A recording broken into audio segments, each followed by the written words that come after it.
Good afternoon. I am Raymond Paredes, the Commissioner of Higher Education. I want to welcome my colleagues on the P-16 Council. This is my last meeting as chair of the council for, what, 2 years? Yep. Because we rotate between the Commissioner of Higher Education and the Commissioner of Education, so Robert will be wielding the gavel at the next meeting. We have a couple of agenda items that we have to take care of rather quickly, but the purpose of this meeting today is to develop at least a blueprint, if not filled out in all its detail, a blueprint for adult basic education in Texas.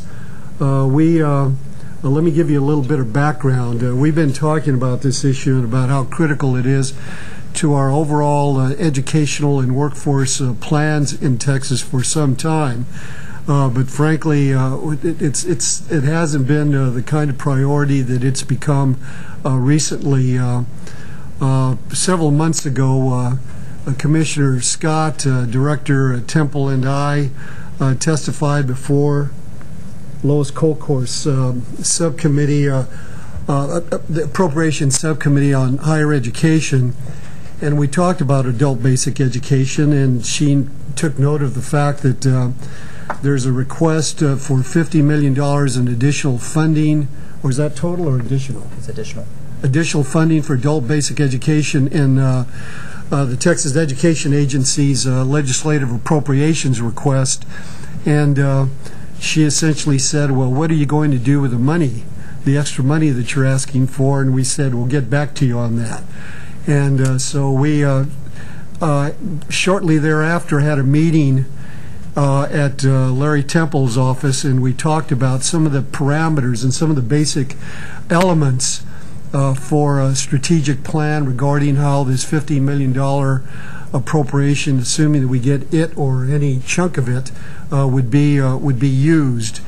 And we had some consensus around some basic characteristics, fundamental characteristics, and we said that the easiest time for us to get together and talk about a strategic plan would be at the next meeting of the P-16 Council. So we essentially jettisoned the original agenda for the P-16 Council and decided to devote virtually all of our meeting time to the issue of ABE. So we're going to take care of a couple of matters very quickly, and then we'll spend the rest of our time coming up with a plan.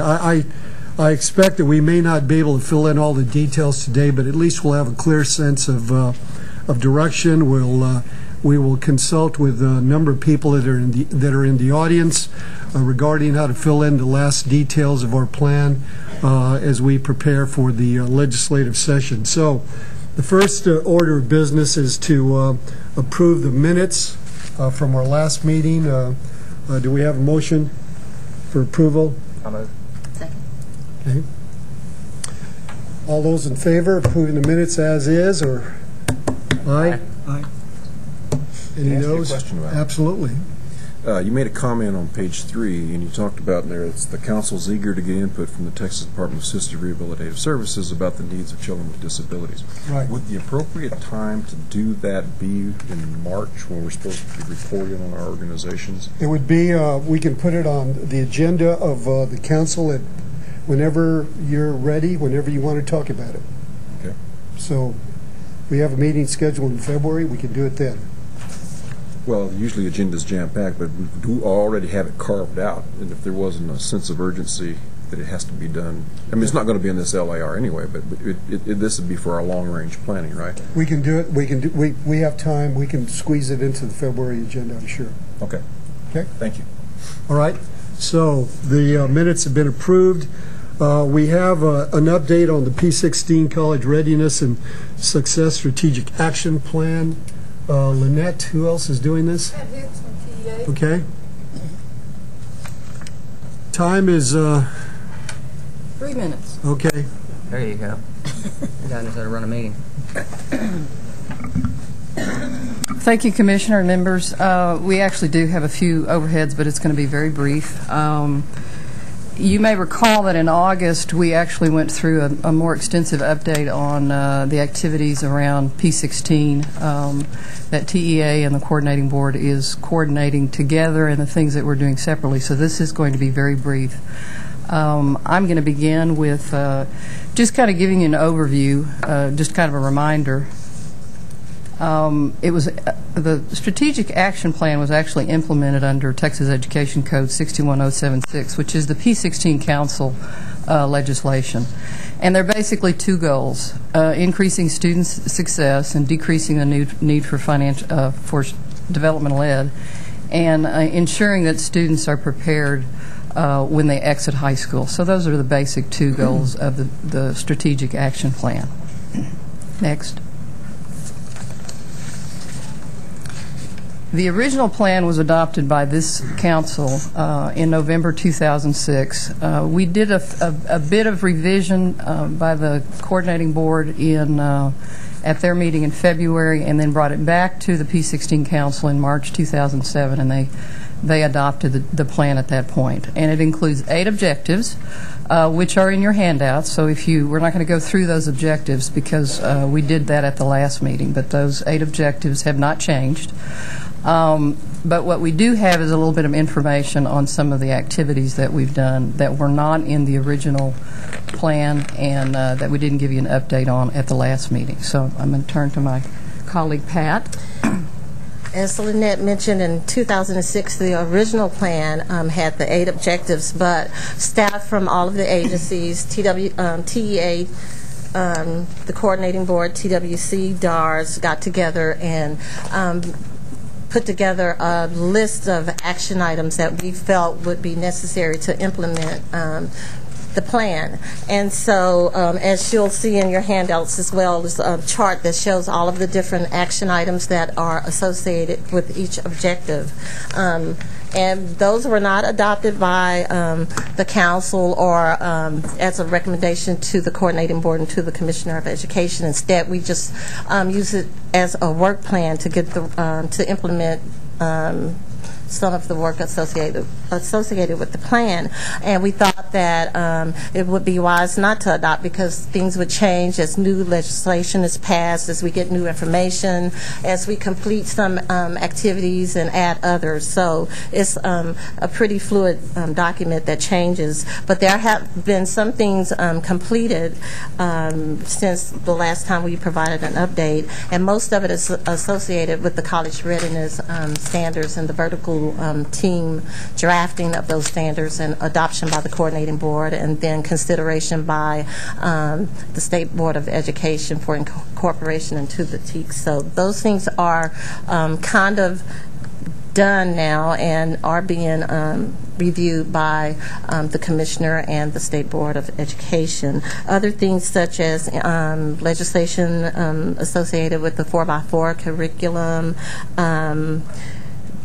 the requirement of 12 hours being offered by school districts, 12 hours of college credit to be available for students in grades 9 through 12. Those things are now implemented. So you'll see those action items and you'll see complete or ongoing in your document. You'll see which ones are pending and which ones have been complete, so I won't go into detail.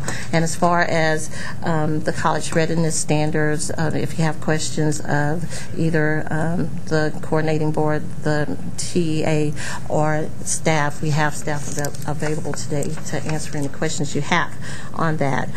Some action items are occurring now are ongoing, and one of them is a series of regional meetings of the P-16 councils around the state to inform higher ed and public ed faculty on how to align courses, vertical alignment of courses, and just to provide information about the standards that have been recommended, the college readiness standards. Also, another big piece that's associated with Objective 2 has to do with the end-of-course assessments and the college readiness assessment plan. There's a meeting being scheduled between TEA and the coordinating board in mid-November to review a draft plan. And Dr. Clute of TEA is heading that activity. She had another commitment today and cannot be here, but if you have any questions about that or would like information on that meeting, I can provide that information to you via email. Slide 5.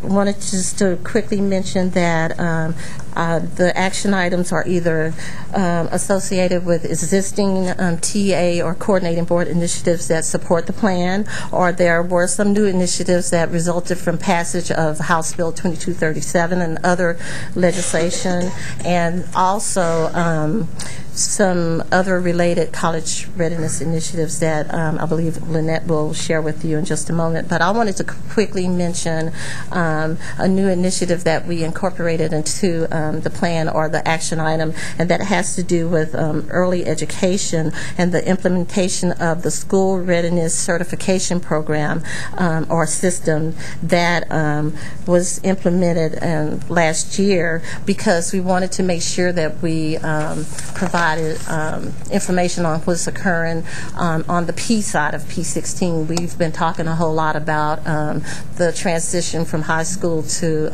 higher ed and post-secondary, but we hadn't been really providing much information on what's happening early on in education. So in your document you'll see information about the implementation of that system, and we also have people here from the agency if you have any specific questions about where we're headed with that program. We just thought that was a very important piece to bring out, because it takes the whole from P through 16 to ensure academic success, and we wanted to make sure that we worked with that knowledge as we move forward. I wanted to go ahead and turn it back over to Lynette, because I think she wanted to quickly mention some other college readiness initiatives. Some of the new things Hey, that you're we... way over 3 minutes. I know. Some of the initiatives that we added came out of House Bill 2237, the intensive summer programs, a number of other things that you will see in the action plans, and then just some related activities that the coordinating board has put in place. Again, those things are in the plan itself, and we don't need to go through those. So the next steps, we have to submit this progress report to various legislative offices, the report to the governor, the lieutenant governor, speaker of the House, etc. Just wanted to add one thing. In the plan itself, our board had recommended that we add outcomes from some of the initiatives. So what you see in this plan now does not have that information in there. We've not had an opportunity to get our colleagues at TEA to provide that information, and we didn't feel like it was appropriate to do that for us and not have TEA provide that. So there are no outcomes in the report that you have, but it will be added before it is submitted December 1st. And that pretty much takes care of the short update. I know we went over 3 minutes. Council members, any questions? Thank you. Thank you very much. Thank you. Do we have a list of people that signed up to speak? Let me, 3? Yes. Okay. Let me try to summarize what transpired at the meeting we held at the Texas Workforce Commission offices over this issue of a strategic plan. We know that there are an awful lot of meritorious approaches to adult basic education, but from my notes, and if I'm wrong, we have 2 representatives from, Robert was there, and you were there as well, weren't you, Gene? No, sir, but I got a pretty good briefing afterwards. So that you know what Larry's position is. From my understanding, there was a consensus that in order to make the most positive impression on the legislature regarding the use of this money, the $50 million that was requested, or any smaller sum than that requested, that the feeling was that we should focus our efforts for this additional money on basic literacy skills connected to specific workforce skills. And that the most impressive use of the money, assuming that we come back in the 2011 session and ask for either the same allocation or a larger allocation, that the most impressive thing that we could do would be able to go to the legislature and say, with this $50 million that you allocated for adult basic education, we created this many jobs. And I see a nod from both Gene and Robert, so I think I've captured what we agreed on clearly. And that's not to say that there aren't a lot of other effective approaches to adult basic education, but we thought that this should be the immediate focus. We're not talking about achieving a GED. We're talking about taking individuals, targeting individuals who don't have the basic literacy skills necessary to hold a job. And so we're talking about basic literacy and other educational skills that people would have in English, and we would tie those the literacy training to specific workforce needs. Now, what we need to talk about today is whether we target specific regions of the state. Do we do this on the basis of where there are particular workforce needs, dire workforce needs in certain parts of the state? Do we try to spread the money out equitably across the state? Do we target particular workforce areas? We know that there are shortages of road builders. We know that there are shortages of welders, machinists, and so forth. So do we target do we focus on specific areas for building the workforce up to the levels that are required in the state? All those are questions that we should address and come up with some kinds of answers this afternoon. And then in the period between now and the beginning of the session, then we'll finalize a report. But those are some of the characteristics that we need to address today, once again, under the general consensus of basic literacy skills tied to specific workforce needs. Any comments, Robert or Gene? Did I capture essentially what you're after? Oh, yes, sir. Of course, this has been an ongoing discussion with our commission since I arrived there 8 years ago. And it's kind of difficult. I look at the $50 million as an opportunity that we've not had before. It's going to be more flexible money to allow us to accomplish those types of things. Being able to measure and return back to the ledge exactly what we accomplished. If we can identify numbers of jobs created or numbers of people in jobs with some retention, it's always been our experience with the skills development program that sells itself. When you talk to businessmen, who are usually the guys in the pink building, that's what they understand and will reward. In terms of the part about where we focus either on regions or equitability, that type of stuff, normally what we normally do at the Workforce Board is look to our board plans for those high growth, high demand jobs. And then we also look at the targeted industry clusters, that was promoted by the governor. So those are the areas we normally look at. Quite often the commissioners put seed money out, and then we get RFPs back in. That helps guide us into where we can best utilize those dollars. Because the boards, because they're at the local area, will be able to tell us and define what the needs are, and then we can best utilize the limited resources. Okay.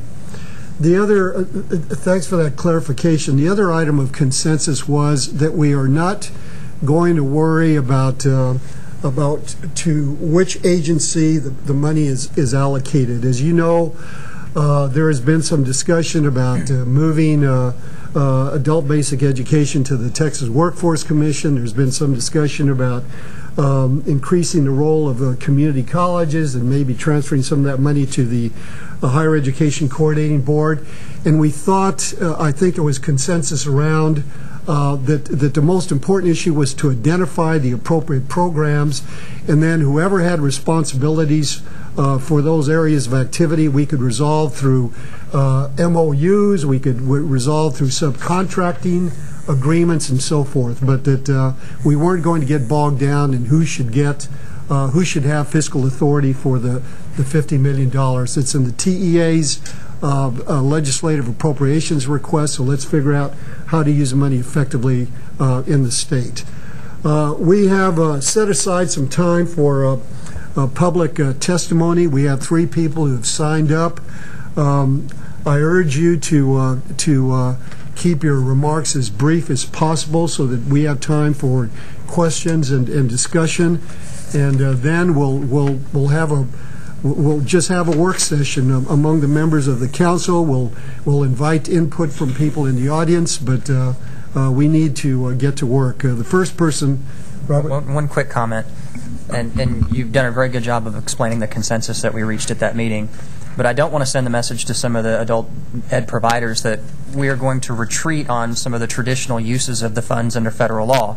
You know, we're going to continue that. Part of the struggle has been federal law says you can use the money for family literacy or civics courses, and I don't want to send the message that you're not going to be able to use federal law. What we're saying here is this new money, the state money, and I'm glad Gene mentioned it. Right. This is more flexible because it's state dollars, and we can focus on skills development, as Commissioner Paredes said, basic literacy, and achieving what the Governor's Competitiveness Council came up with after their meeting. So that's the goal.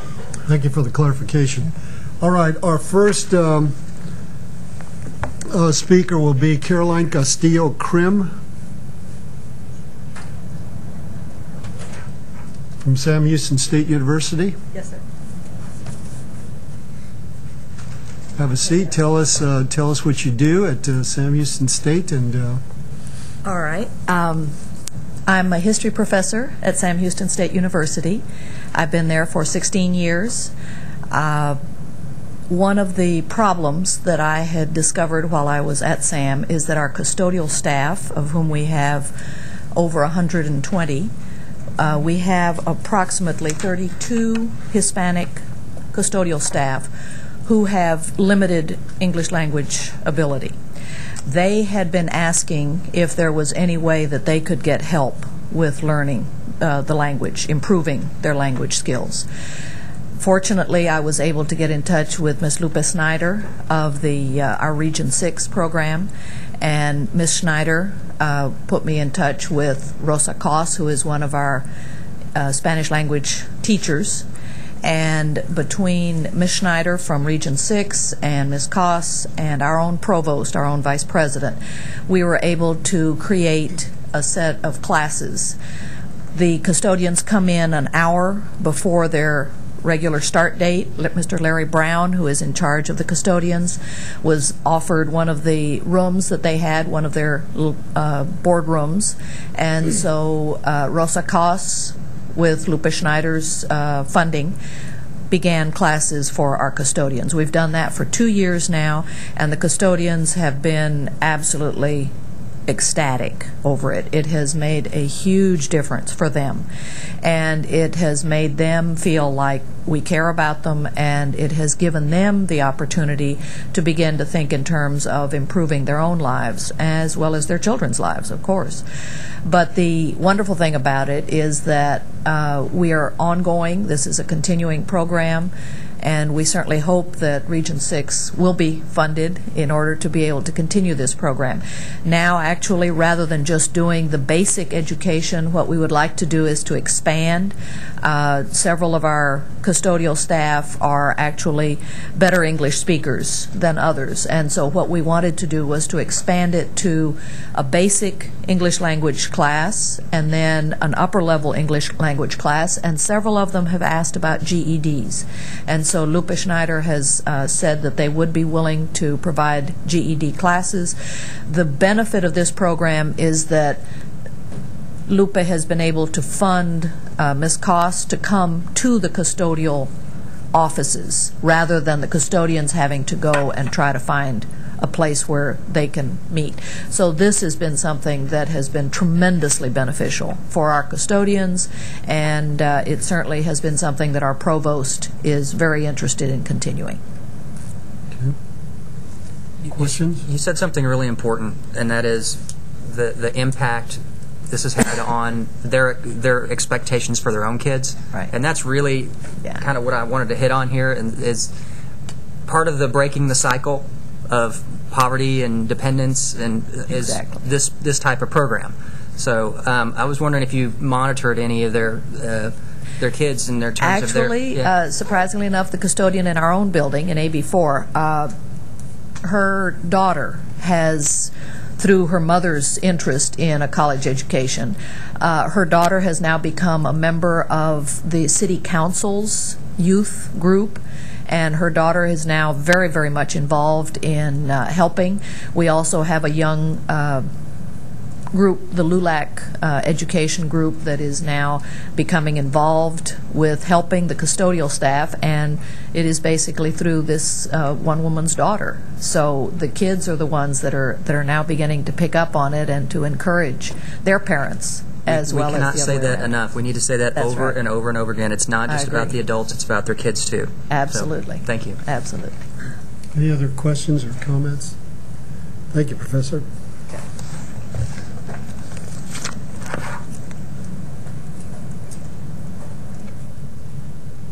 Next, we have Risa Potter. Did I see Risa? No? You're not? No. Okay. Your name's on the list. Okay. Then next, we have Katrina Kirsch. Good afternoon. Good afternoon. Just to give you some background, I am the Corporate Director of Workforce Development for Merrick Family of Companies. We are a 70-year-old commercial subcontractor. We have offices in Houston, San Antonio, and Dallas here in Texas. We entered into a partnership with the Harris County Department of Education and Janelle Baker in July for the reason that we have, just to give you some demographics, our field force is 84% Hispanic. Interestingly enough, our supervisor force is 84% white males. So we have a communication issue with our field force. We also, so our initial objective in contacting Harris County Department of Education was to provide a means so that our field force could communicate with our supervisors. So there is a real need on our job sites for supervisors to be able to speak to the people that work for them in direct activities.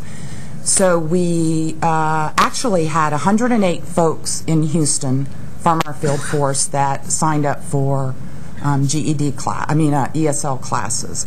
We have conducted those. We are not at the end of those classes, but we've already done the progress test on them. And almost 70% of those that attended these courses have shown a 1 or more level improvement through the ESL program. So as a company, we're extremely pleased about that. We also had a second objective. If you look at the demographics between our workforce and our supervision, 70-year-old company, our tradition is to promote from within.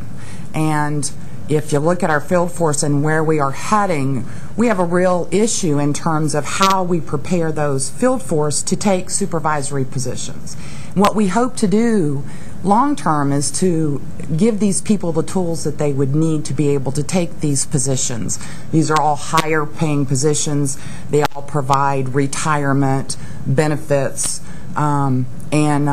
So we're hoping at a kind of a second tier to this program that we're taking those students that tested at a higher level through the ESL program. Janelle's group is actually going to tape test those, and we're going to look at providing some additional adult basic education for them. The other thing that I thought was interesting that we did was we also offered our employees to bring their spouses or immediate family to the classes with them, so we provide that. Another thing we've done is provide incentive for that. We provide them what we call merit bucks. We actually pay them $3 an hour for each hour they attend ESL, and they're able to cash those merit bucks in for gas cards, tools, company apparel, the kind of shirts they wear on work. So we are actually, this has been very popular, and it provides that stopgap and overcomes the objection for these folks to get to class. You know, the gas money it gets to get there, we at least provide that. So I think we have a pretty excellent program. I think it's very progressive, and I'm pretty excited about the reaction from our employees that are willing to do this and are also seeing the opportunity for them to get into management positions. And some of those folks right now can't even communicate in English, but the opportunities are there. If you're familiar with the construction industry, it is a booming industry, and there's opportunities at the top. Any questions? Yes, ma'am. I've got a question. Is any of the ESL, are any of the classes focused on more technical type language? We actually, one of the wonderful things that the Harris County Department of Education did was they took our actual skills training curriculum, and they're utilizing that for vocabulary and some of the learning lessons. So it's very targeted to our industry. Outstanding. Yeah.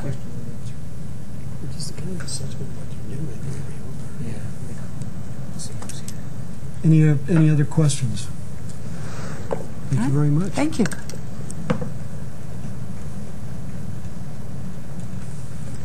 We item 5 is item 6 is a presentation of exemplary adult basic education programs, and according to my notes, we have one presenter, Jessica Garcia.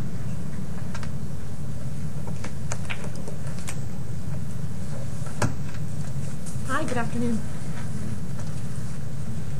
I'm not sure how much time I have. Wasn't sure what...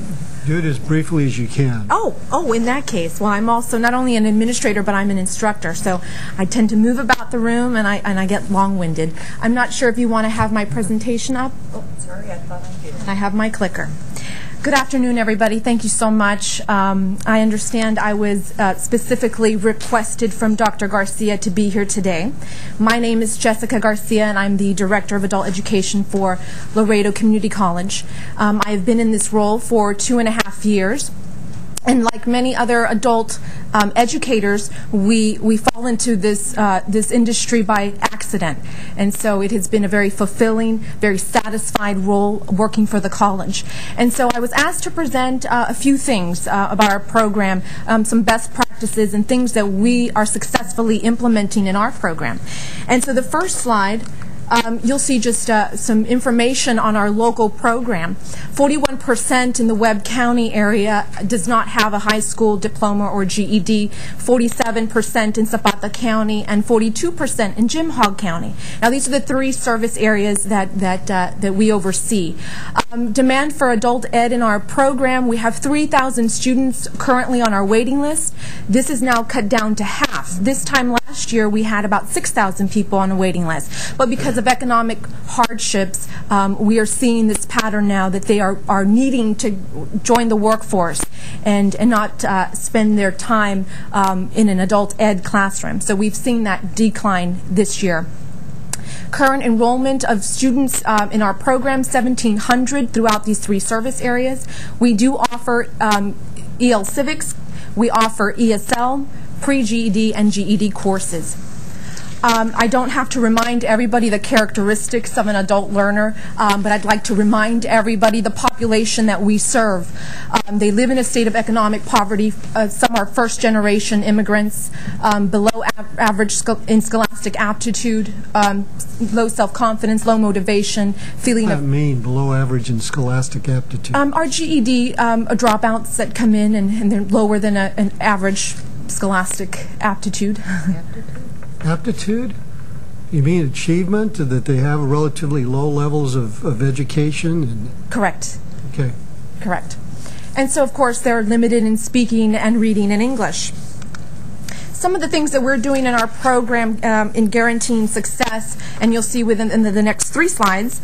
This first one covers the program environment and how we make this a very easy and comfortable environment for the student to walk through our doors. We also offer or require, mandatory orientation. This is where we give the student our expectations. They sign student contracts demonstrating their commitment, and of course their baseline exams are conducted at this time. Student retention is another issue that we are dealing with, and so by preparing our faculty members with professional development, we do train them on retention strategies so that they can implement them in the classroom so that we can keep them longer. The next slide, goal setting. We do set measured and attainable goals before, during, and after their progress assessments. As written in the PowerPoint, our instructors do play an instrumental role in advising our students. We do test our students. Obviously, our state policy requires 60 contact hours between the baseline and the progress exam. Now, most of our students do not return to our classes for various reasons after their progress tested, so this is where we have to hold on to them so that we can move them through levels and we can guarantee their success in returning the following semester. We do have GED exam preparations. So before they take their GED exam, we issue out the practice exams, we measure their strengths, their weaknesses, and before they go to an assessment center to GED, to test out in their GED. Some other guaranteed successes that other implementations, the standards implementation, of course, the Texas Adult Education Standards and benchmarks for the ABE, ASC, and ESL learners. We have fully implemented this fiscal year, which has been an interesting transition from the Texas frameworks that we were used to using before. Now it's more, I feel, more academic approach or academic focus. We are also working with Dr. Fernando Prince. Now, Dr. Prince is the Dean of Sciences, and he is a P-16 council member in Laredo. And we are working with him and our own advisory committees with the reading and the math chairs of the college so that we can align ABE, our current standards that we use, with the college curriculum, so that we can ensure our GED graduates moving into an academic class as opposed to starting them out in developmental courses. So we are currently working on that to transition them successfully into the college environment. Support services that LCC provides our students. Obviously, academic, career, and financial advising for our graduates. We also have counseling support services. They get to use the facilities throughout the campus, such as the Learning Center and the library. Department of Education's Ability to Benefit initiative is something that we also try to encourage our students who are currently working on their GED. We also are heavily involved with employers in the community, and they are in our offices, in our classrooms, saturating our students. So for those who aren't interested in moving into academics, we get them workforce ready and employable for these employers. We also work closely with our continuing education department and offering continuing ed certification programs. Again, for those individuals who aren't interested in going the academic route, we get them ready for these employers by encouraging them to complete these certification programs. Scholarship opportunities. We are now initiating a scholarship opportunity for the adult basic education student and their families who are freshmen entering the college. So we have dual scholarships for the parent and for the child. And so this will be the first year that we roll that out, and we're very, very excited about that. We do currently offer scholarships for our GED graduates and, of course, scholarships for Laredo Community College so that we could see them in a classroom the very next semester. And another wonderful support service that the college has allowed us to do is offer do the GED graduation every May. So we have a wonderful ceremony recognizing their achievements. So those were just some of the success techniques that we use, or excuse me, the techniques we use to guarantee success. Now just briefly on employer collaborations. As you all may know, Laredo is one of the largest inland port in the nation. So we have a very unique industry and workforce industry, import, export, forwarding, very large industries in our community. And we need to have adequate workforce, obviously, to sustain the local, national, and global needs. And so this is very critical in what we do in collaborating with our continuing ed department along with other employers. And so we're encouraging those that are on a 3,000 waiting list to enter our TIS ESL, which is a Texas Industry Specific ESL curriculum that we are implementing here very soon. We are encouraging them to participate in these intensive courses so that they don't have to wait for a space to open in our regular program. We will get them ready, either if it's in manufacturing or in sales and retail or in the healthcare industry. We will have them workforce ready. And so we are working closely with the continuing education department and the local employers. You said you had a 3,000 person waiting list? Yes, sir.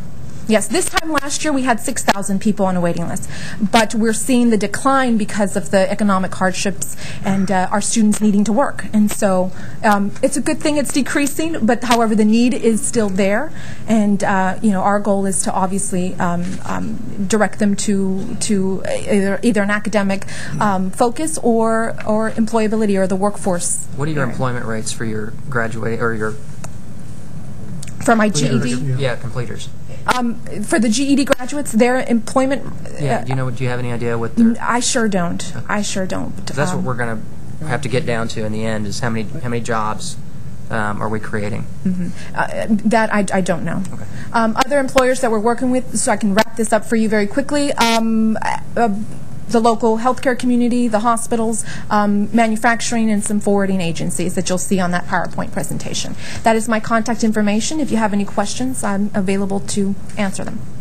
Well, I want to follow up on Commissioner Scott's question. It's very hard to make an argument for the success of a program if the program doesn't maintain data on what the successes are. Mm-hmm. If you don't maintain data on how many jobs students get coming out of your program, it's very hard to claim that it's successful. Mm-hmm. So I would urge you to start collecting those data.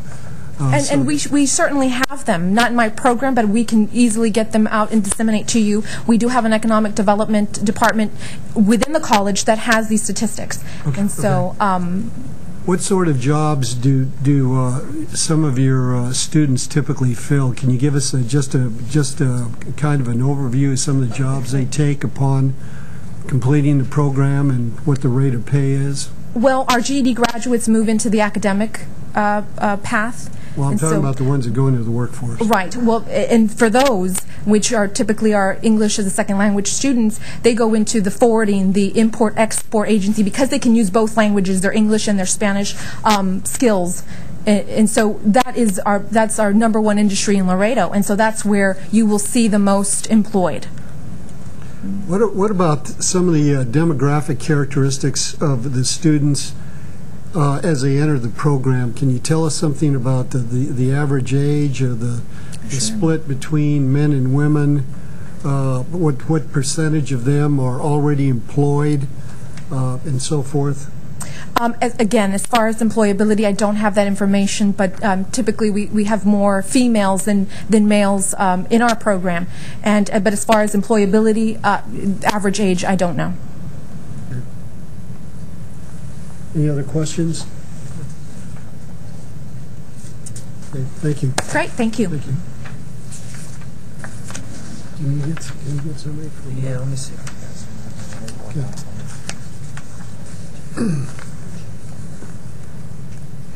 We'd like to bring somebody up from the Adult Basic Education program out of TEA and get some information about the status of that and get them involved in the discussion we're about to have.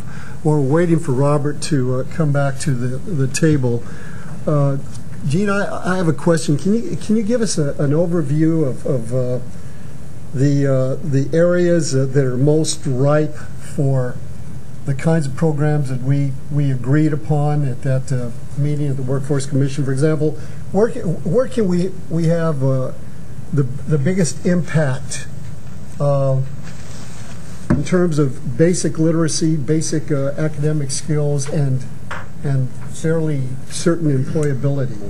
Well, Commissioner, that packet of information I just gave you, the handouts right there, was a pitch done by Rich Froschel to the business subcommittee, and then identifies, I'll say it this way, those occupations that are most needed in the tech. And so if we just, it's kind of nice that we have those if you pass them out to the committee members. Resource team.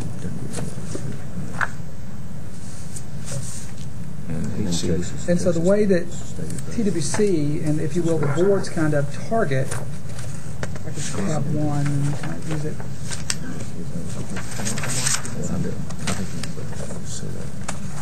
Let's see. Yeah, I do. Okay, like if you were to go to page 9, for example, it talks about what we're identifying here are the fastest growing Texas occupations. I think you have to pull a microphone a little closer to you. So here on page 9, it talks about the fastest growing Texas occupations in 2014. So if we're looking ahead, again, this is a little far out, but you're seeing, if we were looking at ABE, what you're looking at, like the second item there, medical assistance, home health care aides. Obviously, health care is very, very big, and with the baby boom population moving out, it's just going to get larger.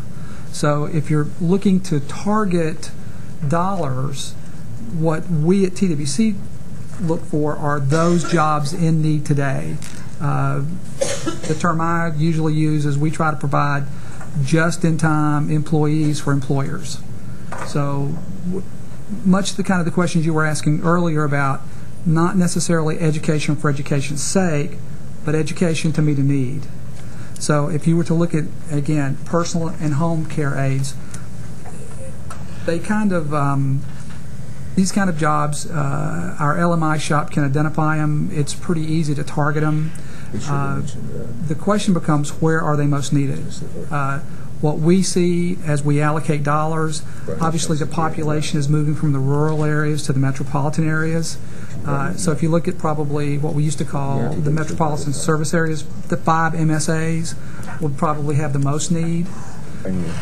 So depending on where we wanted to start to talk about it, it's like, are we looking for those jobs today, those jobs that we're looking for in the next 2 years? That data is available. Well, I think we need to take a look at that, and these are great examples, but I would think that Laredo, given their import-export business, might, I didn't see anything on here that, so would it be the local workforce development boards that be able to target that? Yeah, Commissioner Scott, that's what I was talking about earlier. Normally what the commissioners tend to do is we tend to put out seed money for the boards, and then they come back and tell us, because you can have what we call targeted occupations, and it'll be demand in the local area versus, high-wage jobs, because we're not talking, someone could approach a high-wage job, but you're really talking about those occupations in demand today. And the boards, in our board plans, and they're updated every year, have those listed out by area. So that data is accessible and available today. But it sounds like what the Laredo model was maybe something we need to discuss, and that is you've got what you said originally about basic literacy skills to get them into an academic track to be trained. Sure. So there's kind of a continuum or pathway here that we need to Well, I think explore. That's kind of and y'all were probably talking, as I understand it, y'all were talking about it when you met with Larry. That's kind of the trick is how do you combine ESL, basic literacy skills with some type of technical training so someone's job ready. We just heard about people moving from ABE into, more standard education. Well, there's going to be a significant piece of the population that is available and ready for work, and it's going to need to work. Mm-hmm. And so what we do with the Texas Workforce Commission is look at what is the demand by the employers today.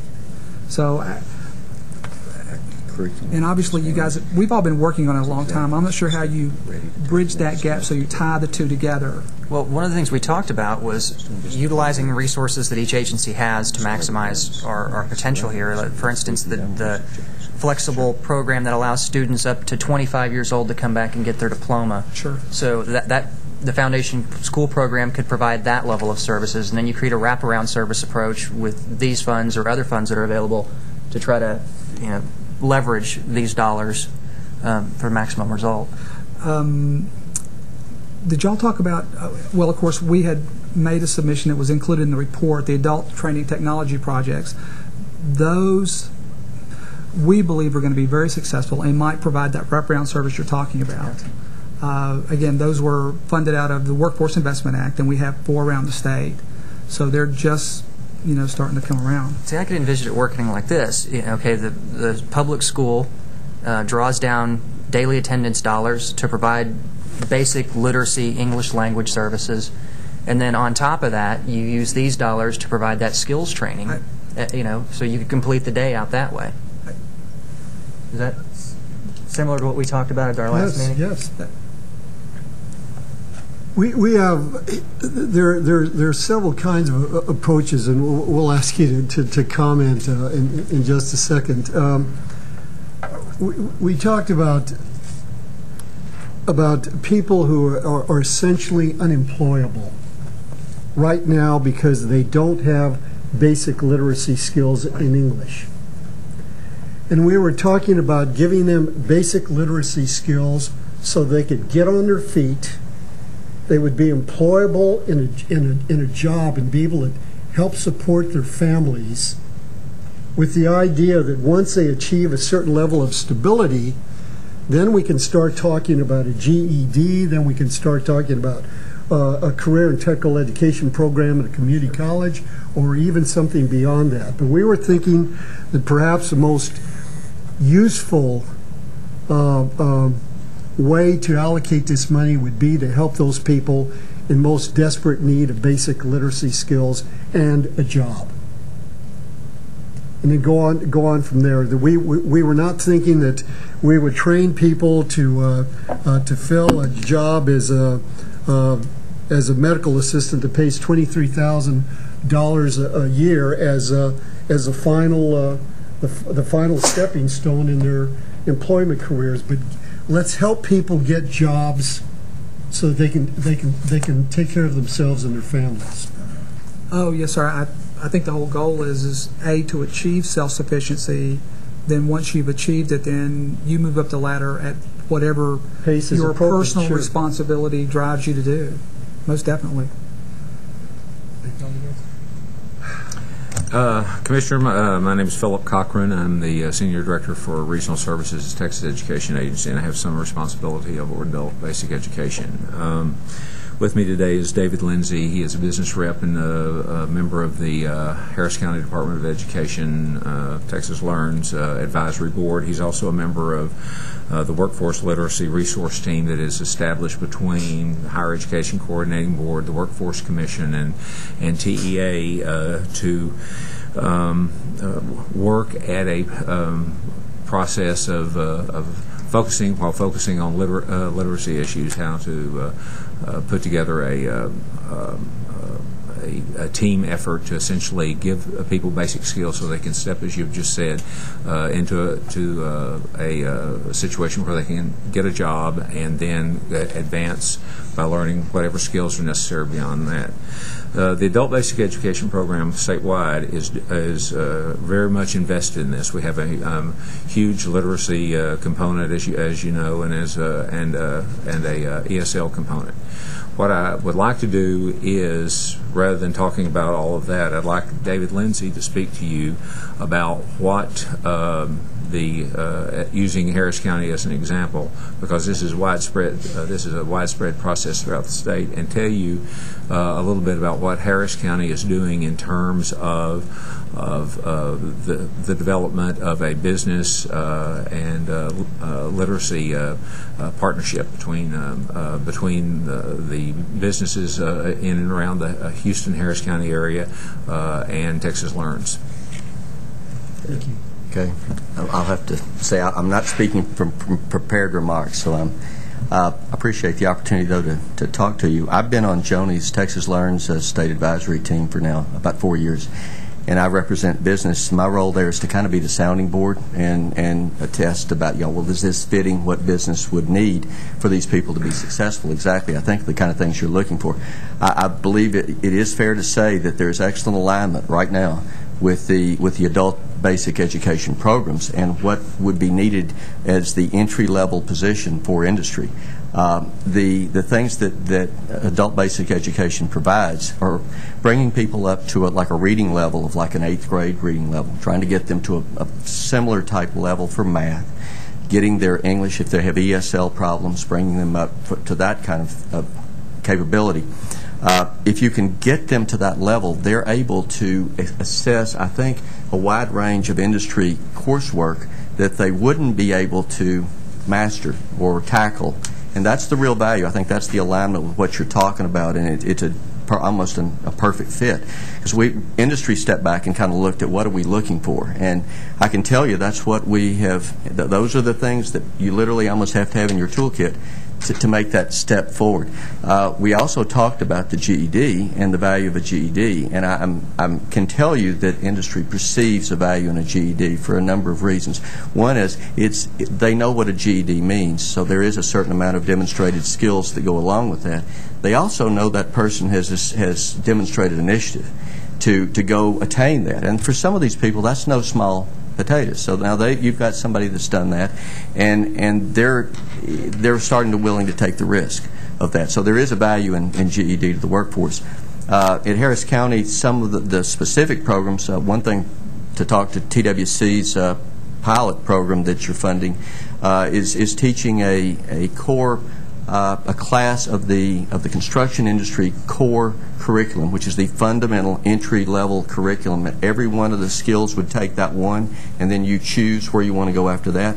Well, the program has been going on for almost a year. Janelle, is that? Yes, a year now.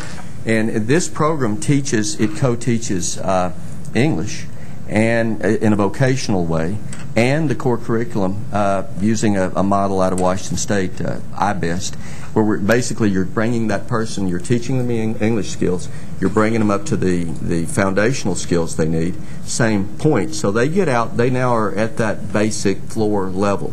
I will tell you that the large number of jobs that are out there and are people retiring are at a higher level. But if you can't get them to this level, they can't get in the door. And then once they're at that level and maybe they take these fundamentals courses like core, they're perfectly positioned to take the next skill level that's available that they need to do to go to maybe that craft, that welding job you're talking about, and so forth. And the construction and manufacturing industry has been translating its coursework, the NCCER curriculum, from English into Spanish, and we have no intention of people being Spanish speakers on the website because of safety and environmental concerns, but this is a way of holding out your hand and saying we can help you, and if we can get you through that first course, in that by the time you take the test, you're taking the test in English. So this is just ways of looking at road maps and ways that people, they have to see a path. And that's the value of what you're talking about, and you're getting them to a level that they can see a path and start to contribute. So I greatly applaud your effort. Let me ask you a practical question. Yes, sir. Okay. Can we structure this training, this education, in a way that allows them to either continue to work? Because I can just see the folks that are saying, hey, I'd love to do that, but I gotta support my kids. I'd love to go into that training program, but I can't afford to take the pay cut. Or do we need to have stipends? Or what mechanism to keep their families afloat while they're getting the training are there? And maybe that's a workforce. Maybe y'all deal with this a lot. We're actually got 2 pilot projects that we're getting ready to start, kind of around that. But the problem becomes you have to limit the amount of time because it gets very expensive. Mm-hmm. Well, different industries see things different ways.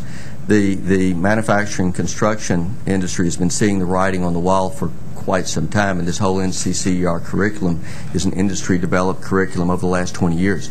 Well, the other thing they do is they put over here 6 cents an hour in a working fund for training. Now, that to help pay the coursework materials. Now, the question of going beyond that, well, that's kind of maybe an on the table discussion. Now, what else might you do? But when you're these people, some of these people aren't employable in the base case right now. The great advantage of what you're talking about attacking is maybe getting people up on that first rung. If you're not going to work right now, yeah, but you're right. You've got different situations. You've got different I'm talking situations. About a person who's maybe a day laborer or a person who's cleaning houses who really wants to better their life but can't take the time because they've got to draw down some income. You're right. There's the other person that's just completely unemployed and unemployable, and maybe that's who we're talking about. But I think that's who you're talking about, and I think what the taxpayers right now are funding big bucks for revenues they're not paying because they make less money. They're using Medicaid funds. They're more. I think that the dropouts are more than twice as likely to be incarcerated. So the taxpayers are already funding, this full time. Basically, this may be one of your better ROI projects you've got on the books. That's what we're right hoping now. for. I very much like the idea of, to me, the 8th grade literacy level and academic skills level makes a lot of sense. It's GED programs for a lot of the adults we're talking about are at least 1 year, 2 year efforts. It's a stepping stone. The beauty of this program is they don't know until they take that these people aren't used to success. I mean, you're talking about building blocks and getting them to something and give them a certificate and see the pride that these people have. I mean, you want to talk about changing the cycle. If they went home and showed that certificate, do you think that has no impact on the kids? It absolutely is.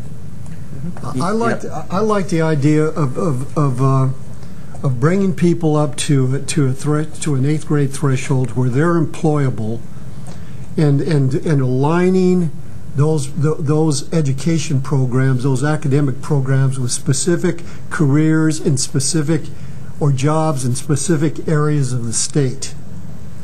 And then, as part of the literacy and workforce training program, you give those adults information about how to move up to the next level. Right. How do you go from there to a GED? It may take you may have to work a couple of years. Maybe you can find a part-time evening program that provides the further education that you need. But give them a success. Give them a success. That's exactly right. And one of my roles back in the corporate world was I was the corporate purchasing manager for quite some time. Believe me, these are issues that have to be addressed. You have risk that you have to consider. We had cases out in our plants where we would have an incident, and what really bothered us is when we do a safety review, and we couldn't tell if it was a training issue, if it was a literacy issue, was it skills? Did they not know how to read the permit? It made us very nervous. What kinds of jobs, this is a question for you and for you as well, Gene, what kinds of jobs can you get with 8th grade skills, academic skills? If you've got the 8th grade skills, let's be practical. If you've got 8th grade reading, if you've got, just stay on the construction industry side, because there's a lot of jobs there. You can get, if you go through that core curriculum, well, first of all, if you have the 8th grade reading, the 8th grade math, you know enough to actually take that course and have a chance of getting through it. Now, you get through that course, well, you've got you could actually, if the demand is there, you could go to work as a helper. The jobs in the industry right now as a helper are about $11 or $12 an hour. Not bad money. We could probably cross-reference the data from high school dropouts with where they're employed. Sure. And we could get you good data on where those people are employed right now. Yep. Gene, you were going to say something. I was going to say you stumped me, sir. I don't know off the top of my head. But Commissioner Scott's right. We can certainly cross-reference the data out of our LMCI database and start to figure those kind of questions out. You cannot work in our big plants right now in Texas if you can't speak English, unless a couple of companies are trying to do pilots. But again, the risk factors of that are just over the top. And when the lady that talked about the janitorial workers, well, I can tell you, I personally stopped janitorial workers that couldn't speak English from working in the Lyondale plants because of the risk to their health and the fact they couldn't do the language. So you've got a whole bunch of jobs. The multiplier in industry, a good number to keep in your mind is 9 to 1 for the big manufacturing companies. For every nose that's in that plant that works for that company, what's kind of referred to as the owner company, there are 9 people that work for contract roles that support that operation. The jobs are in the 9. They're not in the 1. And those entry-level jobs are that first level, and there's a whole bunch of those. But if they don't have that 8th grade and they can't speak English, they're kind of shut out of those jobs. The 9 to 1 kind of rings true. We saw that with the Toyota manufacturing plant that was established in San Antonio. Does it make sense, this is a question for council members, does it make sense to target that 8th grade threshold? Or Melody, you haven't spoken yet. Yeah, I've got notes and my thoughts are going all over the place. I really like what you're saying. One of my questions was, where does basic 8th grade literacy get us? I don't think it gets them a job where they can sustain themselves and a family by any stretch. I mean, if you can't, it's a stepping stone. So to me, I like what's said on page 22. There's a need for leadership. Plans have to be aligned across adult ed, post-secondary ed, I think also the K-12 system, but the missing piece is the career pathways, the coherent sequence of courses that are needed. What are those? To me, we just have to, there's a step we're missing, which is, the organization, planning, coordination. Where are we going with this? What populations do we want to serve? How can we serve them and not drop them? I would hate to see us, you learn to read and then think they're going to go out and get a job. I can tell you where they will work in Tarrant County. So the other thing that is very frustrating, just trying to get your arms around this, to me, adult ed is always the stepchild. So it's all over the place. It's under community colleges. It's under, education, whatever it was in Harris County. It's in my school system in Tarrant County. And, just to be very honest with you, is it my priority when there's 80,000 kids in a K-12 system? No, but we are serving the whole county. So if you did something like Robert said, we would teach the basic literacy and then get some money for it, because right now it's costing us out of our local funds to serve the whole county, to work with some of the manufacturing plants in Arlington, just to try and be good neighbors, good community members. But if I have to make cuts and I have to choose between the K-12, which is my core mission, and that other, guess what's going to give? So I think it needs a place. It needs a place where we say who has responsibility, first of all, but accountability also. What is it we want to offer? How are we going to measure it? What are the various strands? The other big missing piece, I'm sorry I'm rambling because this is frustrating. I've been trying to grapple with this in my own county, because I don't think we're doing the service we should be doing. So one of the other boards that I serve on is the Texas Public Education Reform Foundation. And we, a couple weeks ago, heard from the career and technology people who say career and technology in the K-12 system is all over the place, needs rigor, needs relevance to the workforce, but it's also all over the place in the community colleges. So we can have coherent sequence within the K-12 system, but whether or not that feeds into a coherent companion course sequence in the community college may or may not be there, and whether or not it's aligned with the industry needs in the local area may or may not be there. So I'm feeling a need for a home, a place.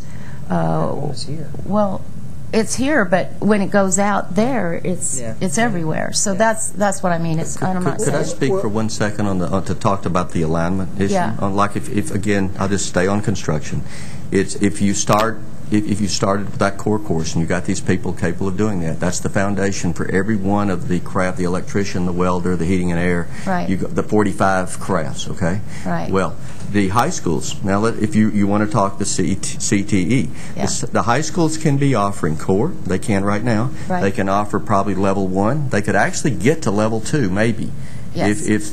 And the community colleges pick up, they pick up that 1, 2, 3, 4 level, and we can get a perfect alignment between taking those courses. The kid starts in high school, he starts with the core, he maybe gets to level 1, he goes to community college. The real demand is for completion of level 2 and 3 and 4, because then you're starting to kick into the $20 an hour. But you can do that with the 8th grade level skills. But this is the same curriculum. Okay. You at least get the entry. Now you probably need some extra math help.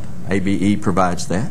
They provide the reading. I mean, there's some boost that they need. But this dog would hunt if you just take it and follow through and work on that alignment. Yeah. And other industries have similar, programs that we could do. We could pick out the ones on the clusters and just target those 3 and have our hands full for quite some time.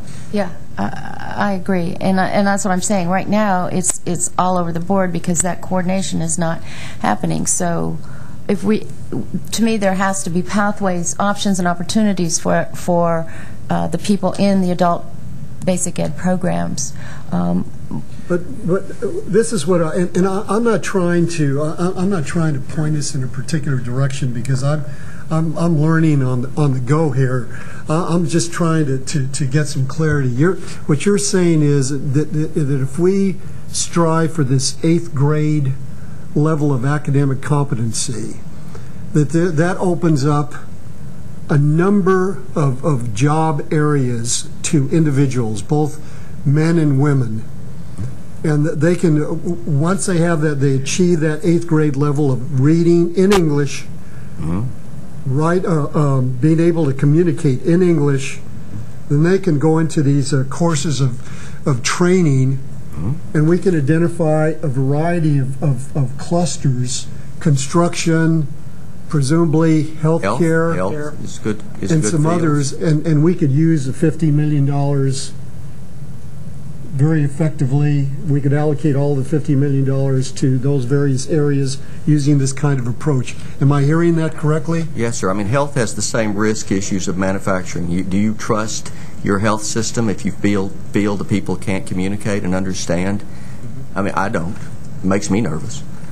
I think there's some excellent focus areas that, and the number has gotten big. I mean, what that worry I have is we kind of at that critical mass of the people that need this help.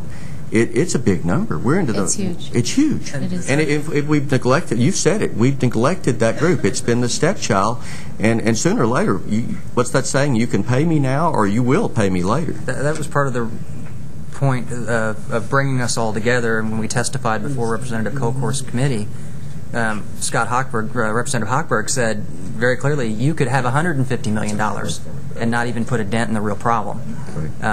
We acknowledge that. You use 4.4 million people in the state of Texas without a diploma.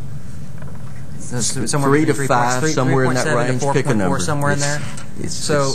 What we said was, okay, we asked for this $50 million, and part of it was out of a little bit of frustration. The agency has requested an increase in appropriations for adult basic ed as long as I can remember, as long as I've been there.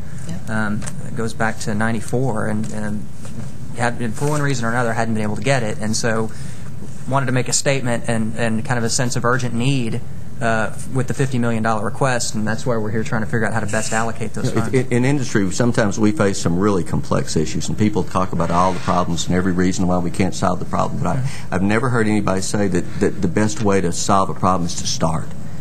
You've got to somewhere. We've got to say we're gonna wrestle this guy to the ground, and you have proposed a program I think is a phenomenal start.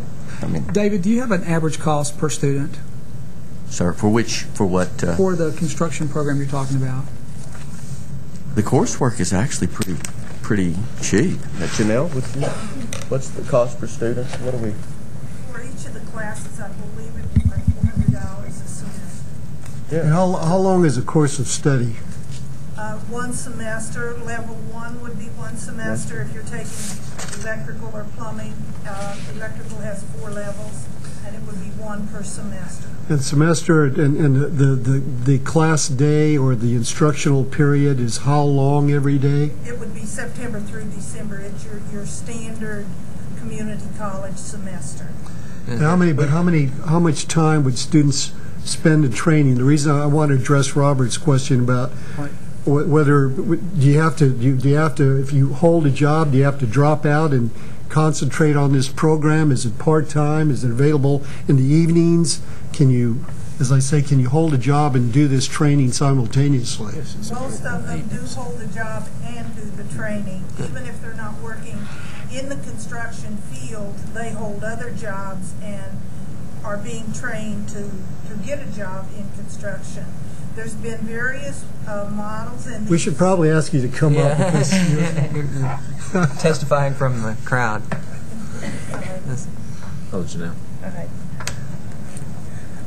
There have been several models in the Houston area, and Lee College in Baytown a year or so ago did a pilot with the education fund that Dave was talking about, the owners putting money into about a year or so ago, and they did for the core curriculum 2 weeks, full-time 2 weeks. These people were hired by construction companies at the end of that 2 weeks, and then were ready to go to work. Those people were also given an option of taking content classes, which would be electrical. I think there's 34 or so different construction fields that they can go into. The electrical, plumbing, air conditioning, this type of thing. And after they go into the core the content classes, they go 2 nights a week. They work and go to class 2 nights a week. This makes sense. Makes a lot of sense. Yeah. And could I just say one thing about the 8th grade reading level? One of the big things that we noticed in the Houston area, there's a TWC campaign right now, and that's been going on for some time, called I'm Great. And it's advertised all over the coastal area with an 800 number to call. The 800 number is in Dallas, and at one time, this is when we were working on the TWC grant, there were about 300 people that had called that 800 number. The Houston Business Roundtable personnel were very upset because they had had like 20 people referred out of 300. And that was why, because the people calling could not read at an 8th grade level, and that was one of the requirements to get into the I'm Great campaign and the core curriculum. So it is critical that we be able to help individuals get to that level so they can continue with the education. Let me, Gene, Well, I was trying to get to the metrics. I was trying to think about kind of using. That's why I wanted to know about the cost per student. For skills development, we have a standard of about $1,000, per trainee. So if we were lucky enough to get $25 million, you're looking at $25,000. I mean, you've got administration expenses you got to knock off. So let's say $20,000 or whatever. That's a nice chunk. I mean, that's a nice chunk of people to be training. If we could accomplish that. Let me ask another question, not only to you all, but to members of the council. How should what should we put into the plan regarding the distribution of funds? Should we try to distribute the money to successful programs or potentially successful programs all over the state? Should we concentrate on specific metropolitan areas or specific regions of the state? I saw in the clips that I read on a regular basis that, for example, in El Paso, the Fort Bliss is expanding, I think, by 30,000 personnel over the next couple of years, and there are huge construction needs. Right. Does it make sense, for example, that one of the things we would do is target El Paso? El Paso has huge unemployment programs, very high levels of illiteracy and low educational attainment. So would you target El Paso in specific reference to the need for construction workers there? Would you target Houston, the Metroplex, the fastest growing parts of the state? How would you? What's your view about how you would target the money? I don't think I should answer that. I'm going to say fund Houston. Well, you just did. Bang for buck. It sounds like something you're trying to report on. What did you do for me lately? You know, what did we achieve? That's what'll get the next chunk of funding. That's right. Is if you're successful. San Antonio has got some phenomenally large military and health related projects that they're going to be needing people, and that I guess Toyota still continues, if it stays there, to be a good use. We've got all the construction related in southeast Texas for rebuild projects need workers. Houston, the projects that there was some testimony at the meeting you were at that somebody threw out that, you know, the workforce in Texas is, at least we're limited to the people here in Texas, and I just want to share with them that they're living in a place that's not real, with people come in from different places. And the saddest thing that happens to me that occurs in filling jobs with people, if the project is on the books and is already funded, they're going to do it. And that means if they can't get people from Texas, they're going to go outside to other states. If they can't do that, and this is the one that really bothers me, they're going to go international. And all those people that come in, I mean, they can bring boats of people in. Sure. They can do the jobs. The job will be done safely. It will be completed. And then that skill and any training opportunity we had for that is just when that boat leaves and goes back to their country, bye-bye. All the money we put in, all the potential that we could have gotten for training, it just kind of grates on me that's happening, and that's the potential. That's the situation we're getting into by not having the workforce. So it's not certainly not optimal. So there's plenty of good metropolitan areas, but then I think a politically correct answer too is we need to spread the wealth a little bit broader in the state. Yeah, so maybe there can be some targets. There should be some good targets, but it should go also to throughout I think the there are state. some rural communities, particularly ones that have petrochemical facilities in them, where the jobs that they could potentially provide students are high-paying jobs. Mm-hmm. So, would you have an RFP? How would you allocate the money? Would you do it through an RFP process? I would imagine, just my experience with the legislature, they'll probably tell us how to distribute the money. Yeah, I would say. May I ask, I'm looking at the graph on page 16 that you brought. How much is there overlap, just a guesstimate, in those who have no high school diploma, cannot read and cannot speak English, or have very limited English that is keeping them from getting a job? So, where's the greatest need? I can tell you that with the adult ed in Texas, it's the ESL. The ESL. And the largest level that adult ed serves in ESL is the beginning lit level, which means either very little English, and sometimes it also means illiterate in their own language.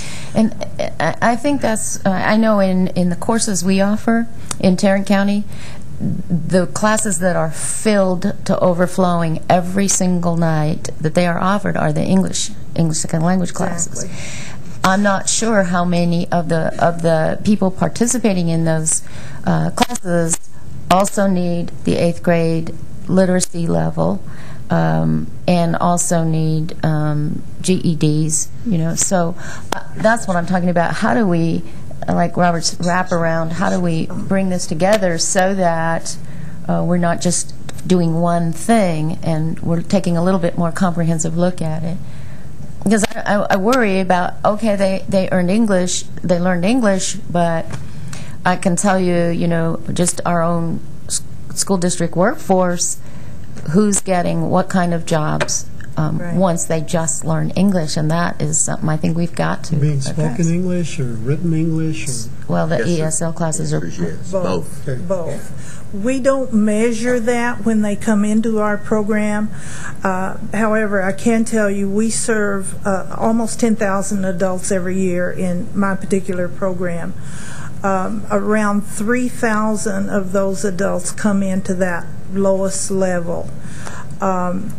The majority of them are illiterate in their own language. However, those that do have a college degree in their own country move out relatively fast. They move up the levels relatively fast. We have had several of those people that do have an education in another country to go into the alternative teacher certification program with Region 4 and really have obtained some really good jobs around the Houston area.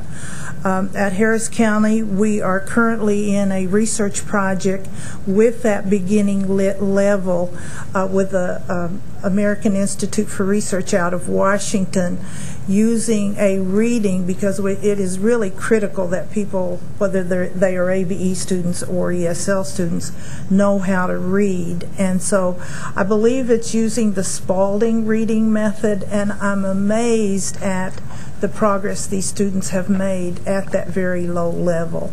So we have not progress tested them yet. They have been tested both by our program and by the researchers. So I'm real anxious to get those gains that they have made in that, because we're looking at how can we do a better and faster job of teaching those individuals that need to know how to read. I'll have one more follow-up question, and I don't know if you know this, but of the English speakers, native English speakers, who do not have high school diplomas, do we have any idea how many of those cannot read at an 8th grade level? It would be easy enough information to find, because they would be in the ABE program. We have 4 levels of ABE and 2 levels of ASE, Adult Secondary Education. The ASE levels read from the 9th to the 12th grade, and all of the 4 ABE levels read below the 8th grade, and the majority of our native speakers are in that ABE level. Can I make a suggestion? Yes, please. Mr. Chairman? Part of I think one of the things we've been kind of struggling with today is the data and the information about success. So between now and when we meet again, I would suggest that staff from TEA, the Workforce Commission, and one of the research centers, or some of the research centers, get together and start fleshing out our data, your data, and how the research centers might be able to help us pull those systems together, and then use that to build, I think, what you were talking about, and that is a new system to help us measure success. Does that make sense? No, it makes a lot of sense. We need to have the data. We cannot Right. we cannot go to a subsequent session of the legislature and say we want you to continue funding ABE at whatever the level is that the 2009 session determines, or we want you to increase it without having data about the effectiveness of the use of the money. We clearly need to put into place some kind of system for measuring success. I was holding my peace here because I'm not an educator like Gene. I'm not. We're neither one educators. When I first started with this council, and it's going to take me a second to do this, but when I first started with this council, I asked about issues of disability and were they included in the way that we looked at the generic population. And over the last year or two, I think we've done some things that have been got a long way to go. Been very useful. The stuff that with Texas State University, where through the P-16 Council, they included us in their development of their curriculum for their doctoral program for DE, their doctoral curriculum. Is the first time anybody has invited us to come in and talk about issues of disability. The population you're talking about here, but statistically, 8% of them are going to be people with disabilities. Probably not learning disability per se, but other severe disabilities. I've got 36 years in the field of disability. That's where I can speak with some knowledge, and I can tell you that without intent, disability gets shuttled off to the side. Because all the complexity of all the people that you're talking about here, you add in a disability and it doubles or triples access into the system. The teacher isn't educated on issues of disability. The family doesn't know how to advocate for the issue of disability. It costs more per case to work with the case of a person with a severe disability. All those different things are complicating factors in an already complex and difficult issue. And we face this every time we come up. And so when I looked at the ABE document, I just did a keyword search for disability, and outside of learning disability, it's only mentioned once, other than a grant process. It's mentioned once on page 87. One of the groups is educating some people to deal with disabilities. It looks like mostly learning disability, but I couldn't tell for sure from the narrative. And that doesn't show me the intent we're going to need if we're going to try to include people with disabilities accessing, because we have the same needs, if not, well, you can't say more, this is so desperate anyway. We have the same needs that you've seen with this whole population, only we have more difficulty accessing, just like we have more difficulty accessing any societal situation, just because of the normal societal blocks to disability. I mean, society doesn't mean to throw up roadblocks, but we do just because of the way we conduct business, because we're not thinking about it, because it's a small percentage of the population. So I would like to see us put something that says intent, that we intend to include people with disability, that we intend for them to have access into whatever systems that we develop through these discussions that are going on. Because if we don't mention it, my experience says it ain't going to happen. And that's not because anybody here meant for it not to happen. It's just there's so much other stuff going on. Can you all comment on the work that you all did about the percentage of individuals who participate in your various programs that have not only learning disabilities but physical disabilities? I can only speak to my individual program. And what we're doing with the state initiative, we have last year in July, there was a state initiative that recruited 45 individuals to be trained by some national trainers in identifying special learning needs. They were shown how to do assessments and what assessments to use. Of course, this has to be very general with us, because we certainly don't want to take the position of trying to diagnose someone on whether or not they have learning needs or any special needs. But Harris County sent one person who's in her second year of that training now, and she is coming back to our program and work with our teachers in trying to identify people that do need special help. We have had people in our program that we have one right now who is blind, who's in a GED class. We have had others in the program who have had to use either page magnifiers, or we have magnifiers that can be put in front of computer screens or monitors, this type of thing, large print, provided readers and scribes, things like this to the individuals that are in the program. And I believe that's the program that's talked about on that page I was referencing there earlier. Special learning needs. And it's the only thing that I saw in the document. But if we don't declare intent, we're not going to get to it. What if we, assuming that, I agree with Robert that the legislature will, assuming that they do give us more money to work on adult basic education, that they may define exactly how the money will be allocated, but I think we ought to make a recommendation anyway. And assume that we make a recommendation that the money be allocated through some kind of RFP process.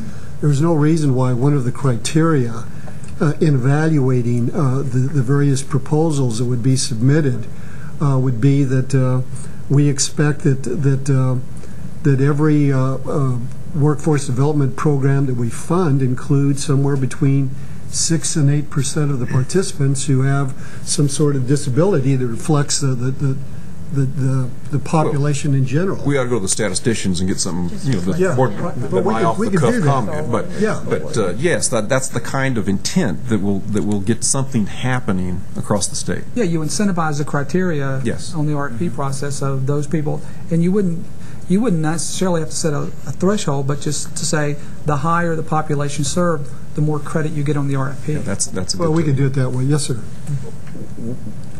We could help these people also by identifying areas, workforce areas that are aligned with their abilities, and that could be some of the most beneficial things we do. Actually, study where could people with disabilities, where are there good fits in the workforce, and not just assume, because there are places that they're not good fits, and for either the safety, the environment, and things like that. So it's no reason to tee up those and create a disappointment.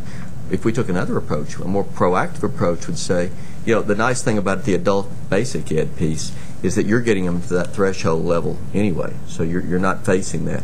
But if you're trying then to help them get that job, then take that extra step and help. Let's do a little research, go after your data. Where are good fits? How would you help these people find jobs that they're, in fact, going to do well and prosper in?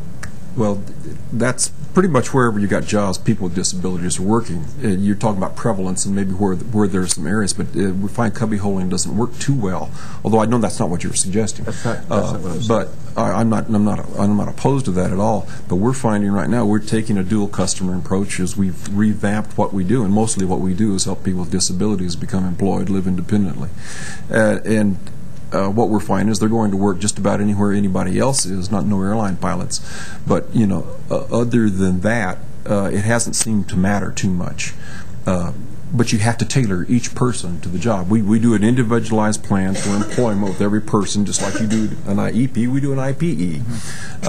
And so, what we're finding, just one last thing and I'll shut up, is I talked to the Assistant Commissioner in the Division of Rehab Service, a general disability, and he said of the people that are completing their individualized plans for employment, in other words, they've gone through all their assessment, whatever training that they were willing to do at wherever they were in their life, those people that are ready to become employed now, 70% of them have a high school education or less.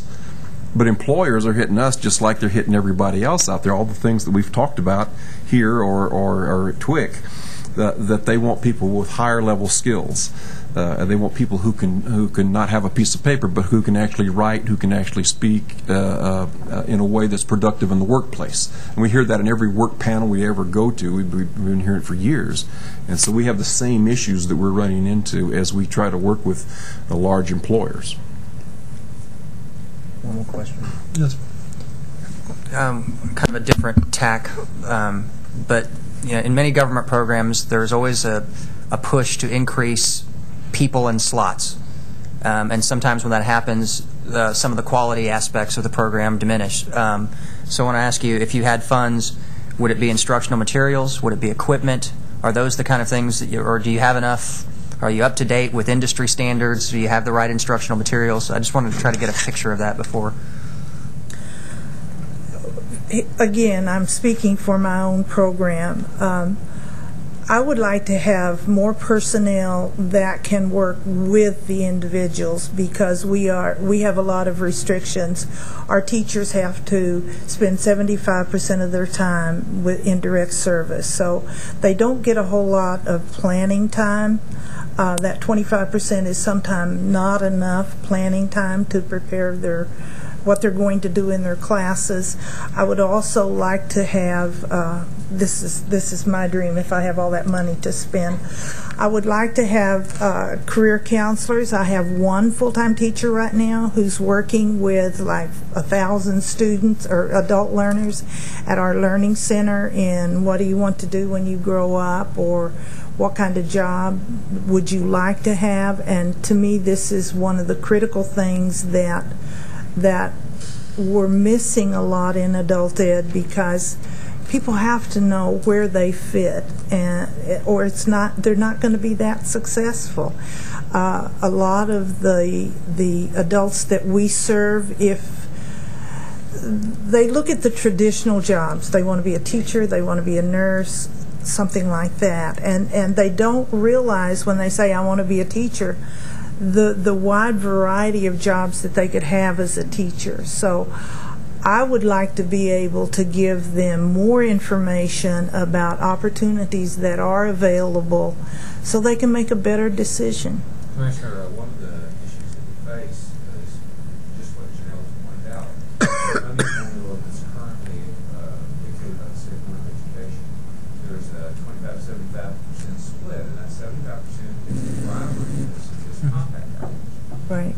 If there was some way to potentially modify that, and the adult education directors have come forward with an idea, that we could modify that, go to the state board with the process of changing the formula, plus adding some performance issues in there so that we judge programs on their ability to meet goals established both by the federal government and by the state, and potentially we could provide some additional resources to these program directors so that they can deliver the kind of services to these students that Janelle was just talking about. I think it's a great idea. If I could interject, for those people with disabilities, we can do that career counseling. We have vocational rehabilitation counselors out there, so if you've seen people come into your program. We work with you. Yeah, I knew you did, but not everybody does. Yeah. We could certainly help there. Let me try to summarize where I think we are. That if maybe consensus is too strong a term, but I think there seems to be some interest to move forward on 3 areas of interest.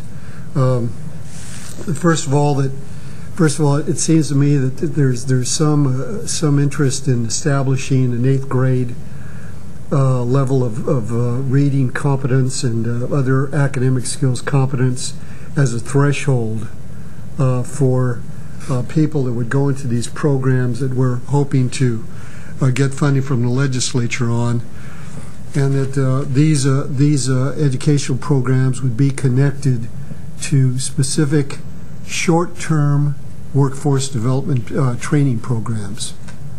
I heard of durations of 1 semester, and some of these are part-time, and I heard that these programs are particularly available in construction trades and health fields. Is that fair? Sure. The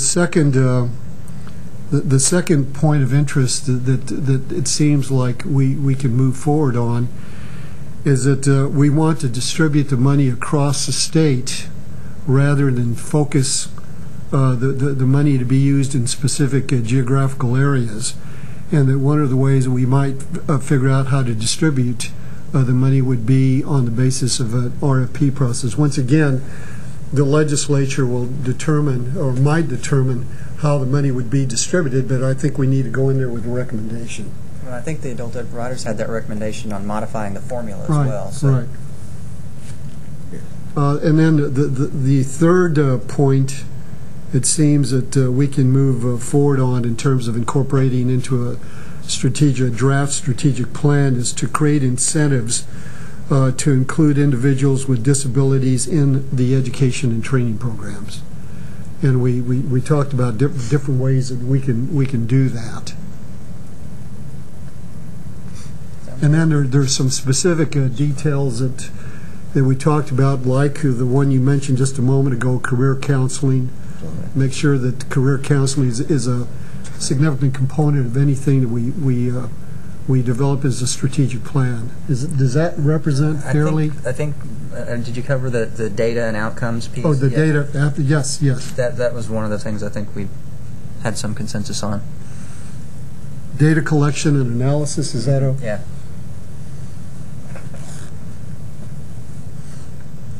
Both prior to finalizing this and, yes, and yes. as part of. Yes. Yeah. I think that's and these programs could be offered at any place that's convenient or appropriate for the particular locale. It can be a high school.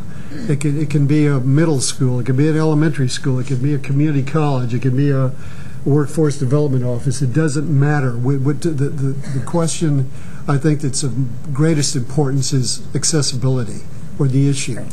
Right. So Is that where we I are think so far? that's a very good summary.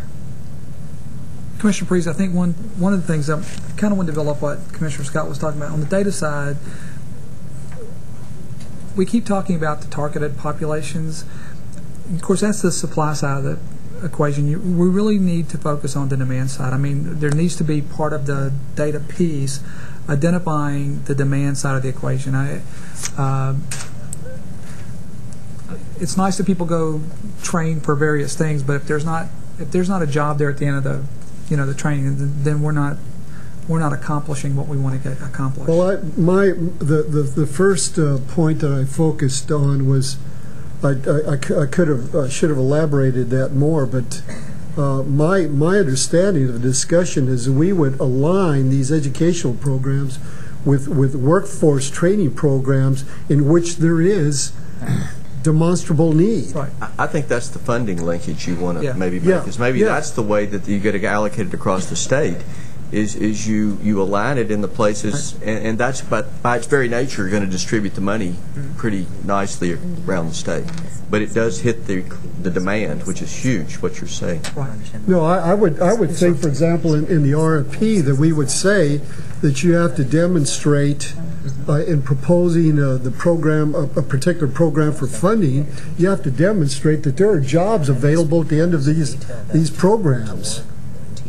And you might even have letters of support from corporations and companies and say, we would hire these workers if they complete this particular regimen of training, education and training.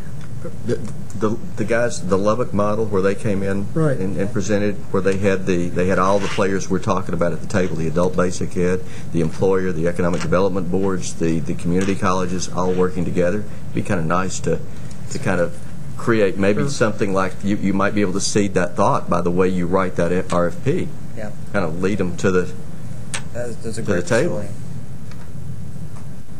What other critical elements do we have to address? We need some aspects of our strategic plan that we need to talk about now. I just want to be sure that the ESL is wrapped in here, the language. Sure. Because I think that's the other in part most of the areas eighth is grade, the biggest population that is in need of the other. Well, we talked about. I've got eighth grade literacy in English. Yeah. And so that subsumes. So it would be assumed. Yeah. You might tweak ESL. that to VESL, vocational ESL, because that's where we often leave out. And we had this summit in San Antonio, the first in the state, where we got together and talked about. That's the place we got to go to. Targeted literacy, targeted English, to help them with the job.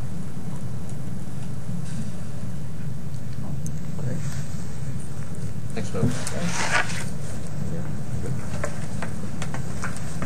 Anything else? We have the outline of a strategic plan, don't we? Yes, sir. Yes, sir. What are we? Is there anything that we need to talk about while we've got the five of us here together? The only other thing I could think about was when Commissioner Scott was talking about getting a subcommittee looking at the data, would be, to get a subcommittee to kind of brainstorm around like the RFP process. On the skills development, we kind of have performance-based contracting. There may, we have a lot of smart guys, between the three of us, and there's probably some other models that are going to work just as well. We might want more than just a performance-based contracting model. There may be other models that might be better for it, or we may use 3 or 4 models. Again, if we recommend to the ledge what we want, we're much more likely to get what we ask for than if the more fleshed out it is. No, absolutely. We want it to be specific as specific as possible. Melody, any comments from? No, I think this has been good. I like the last comment that was made about the need to bring all the players to the table and think a little more strategically so that we're not just focusing on one aspect of the problem. And Terry, we can get language from your office about how to describe an incentive structure to make sure that individuals with disabilities are. Yeah, I can have one of my contract people work with whoever's drawing that up. Is there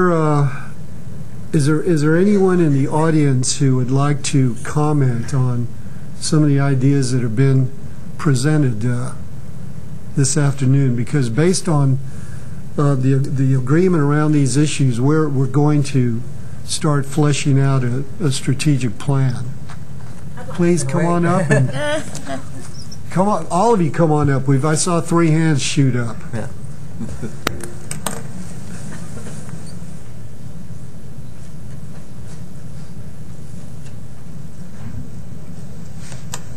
Okay. Hello, I'm Lupe Schneider. I'm an instructional coordinator with Education Service Center Region 6. I kind of fell into the adult education program, and I've been in it for about 8 years, which I truly love. I am an MBA, so I could actually make that transition into the corporate world, but I decided to stay in here and I'm going to do a personal testimony. I also, with everything that Janelle and everybody included in the plan, I totally 100% agree with. But I also feel that some of the funds really need to be focused on that low literacy individual that has maybe a job in the service industry, working on those vocabulary skills and building something to give them that initiative to maybe one day advance into a supervisory position.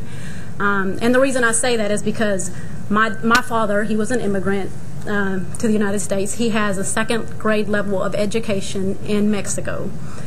He can't read or write, and he attended ESL classes. He can speak orally English, the English language. He will never be able really to read or write, and he tells us that.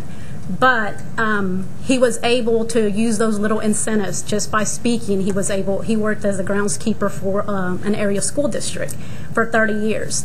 And with just a little bit of knowledge and attaining the English language, he was able to advance his career. Even though it was within the same organization, he was able to advance. So I think, given these ESL participants an avenue where they can attend classes that they can't otherwise attend because of a 4-hour class is, located 8 to 12 in the day, and they're trying to work also.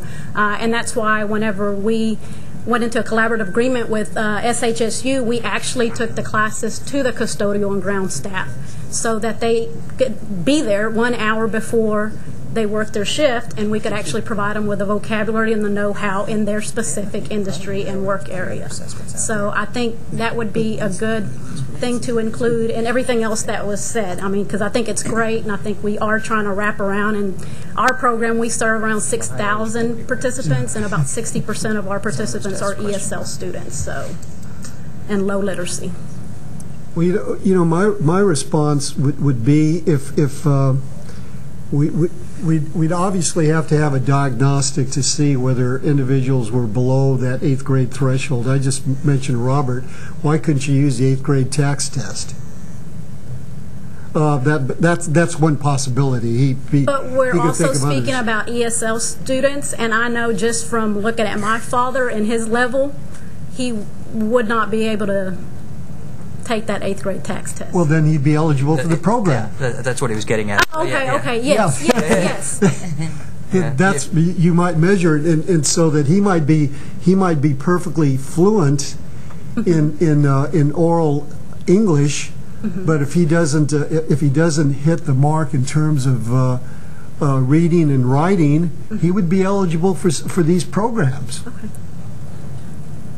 Would that meet your concerns? Would that address your concerns? Yes, adequately? I mean, because we're not just talking, I understand about the workforce, and I understand as a taxpayer, I am a stakeholder because, in essence, these are our funds.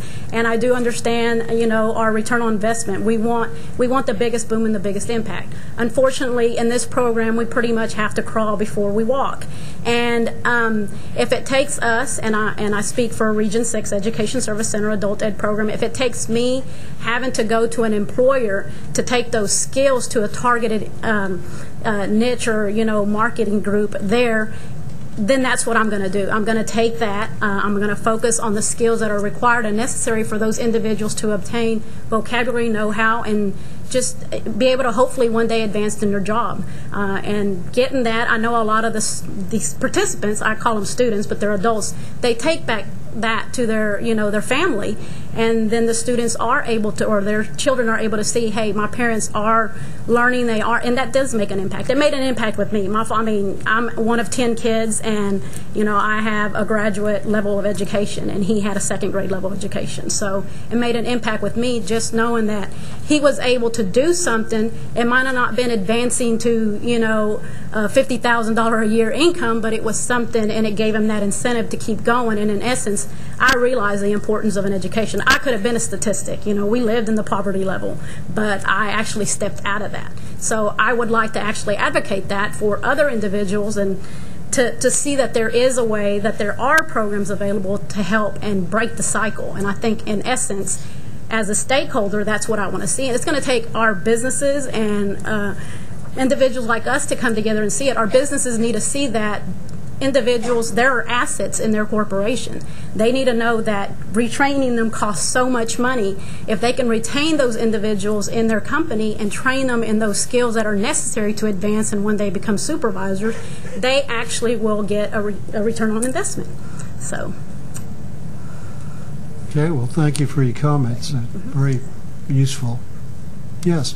I had two specific comments about the discussions going on. One was that when we discussed this sort of 8th grade level, in my particular company, if... Why don't you identify yourself? I'm sorry. I was up here before. I know you were, but... Sorry. We've had Katrina people... Kirsch, and I am Director of Workforce Development for Merrick Family of Companies. We're a commercial subcontractor. If you come in to apply at our company, we would assess you orally to see if you have any language skills. Can you speak English? Can you communicate in English? We also have a very small test that translates very closely to an 8th grade reading level. It's very basic reading and math test. For us, our interest is in that basic math and tape measure. My point was, if you cannot speak English and you cannot fill in this test, we'll hire you as a laborer, minimum wage or slightly higher.